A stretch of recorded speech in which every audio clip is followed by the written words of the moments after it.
What's up, YouTube? Okay, so this is going to be pretty difficult.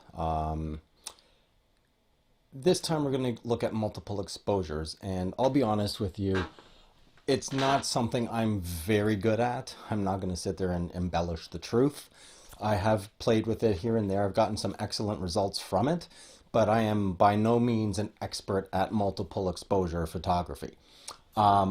99.9% of it is just trial and error. Once you have the idea, you just have to keep trying to figure out what actually works. Generally speaking, I shoot it in average.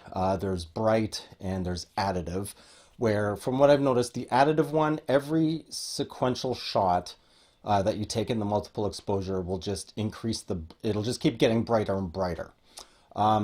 Additive takes all the brightest parts and meshes them all together, if I'm understanding it correctly. And average just averages everything out. So with average, what you want to do is take a picture of a subject with as bright a background as possible. And then when you layer that with another subject that is darker than what the background was, it will look more cohesive. It'll merge both together with the correct exposure. I usually do this on aperture priority value. Once in a while, I may try to play around with manual just to see. My suggestions when you're doing this is to leave it in live view. That way you can actually see the image you took before when you go to line it up for each sequential image afterwards. So you'll actually have a base where you can align each segment of your multiple exposure. I guess after this, all there really is to do is grab the camera and try it out and hope for the best. But I'll also show you the menu items, what you need to look for, where they are, and let's just go from there. Wish me luck. All right, let's do it.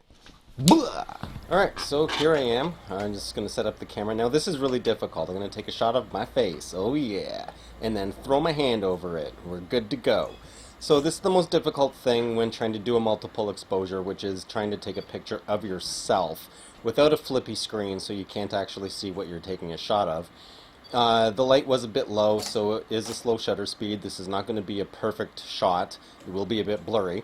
And then after this, we'll get into the menu and how to set it all up.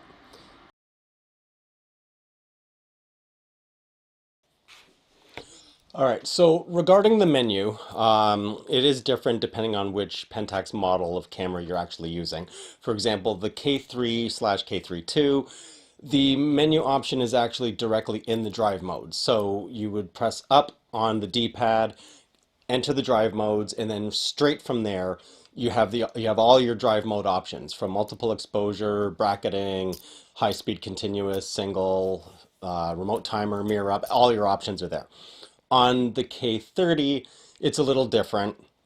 You actually have to go in and go into the menu itself. So it's option 2. You go through. You can change the amount of shots you want for your multiple exposure. You can turn the auto exposure compensation thing on or off.